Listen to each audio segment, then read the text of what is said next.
महाभारत युद्ध के बाद क्या हुआ ये किसी ने हमें नहीं बताया। महाभारत वास्तव में अब तक लिखी गई सबसे महान महाकाव्य है। इसका संस्कृति, रीति रिवाजों और यहाँ तक कि आज भी लोगों के व्यवहार पर गहरा प्रभाव पड़ा है। कुरुक्षेत्र युद्ध को मानव इतिहास के सबसे रक्त रंजित युद्धों में से एक माना जाता है। यह तो सभी जानते हैं कि इस युद्ध में पांडवों की जीत हुई और कौरव पराजित हुए।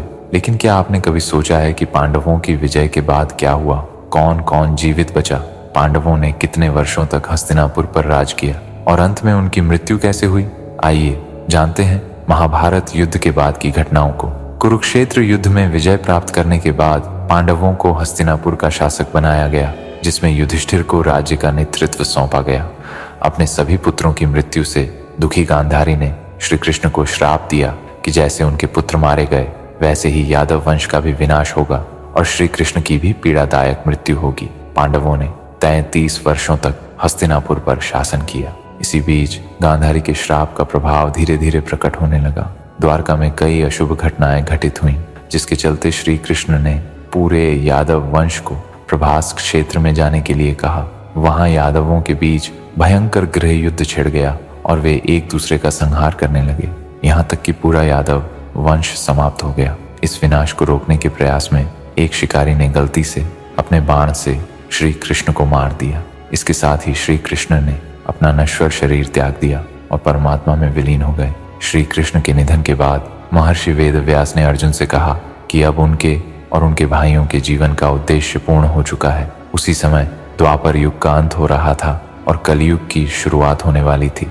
जब युधिष्ठिर ने अपने राज्य में अधर्म और अराजकता का विस्तार देखा तो उन्होंने राजा के रूप में परीक्षित का राज्याभिषेक किया और फिर पांडवों ने द्रौपदी के साथ स्वर्गारोहण के लिए हिमालय की ओर प्रस्थान किया। उनके साथ मार्ग में एक कुत्ता, जो वास्तव में धर्मराज यमराज थे, भी जुड़ गया। हिमालय की चढ़ाई के दौरान एक एक करके सभी पांडवों और द्रौपदी की मृत्यु हो गई। सबसे पहले द्रौपदी गिरी और अंत में भीम की मृत्यु हुई।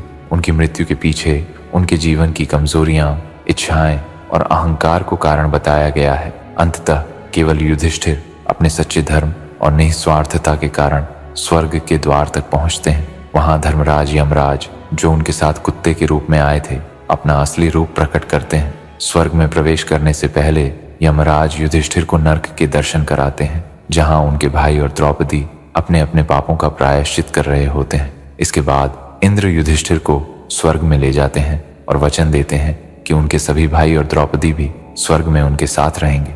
इसी तरह श्री कृष्ण और पांडवों, जो महाभारत के सबसे महत्वपूर्ण पात्र थे, ने इस नश्वर संसार को त्याग दिया। इसके बाद ही कलयुग की शुरुआत हुई और वही दुनिया आज हमारे सामने है। अगर आपको यह कहानी रोचक लगी तो लाइक जरूर करें। क्या आप मानते हैं कि जीवन के अंत में कर्मों का ही फल मिलता है? कमेंट में अपनी राय बताएं। इस जानकारी को दूसरों तक पहुंचाने के लिए शेयर करें और हमारे साथ इस तरह की और भी रोचक कथाएं जानने के लिए सब्सक्राइब करना न भूलें।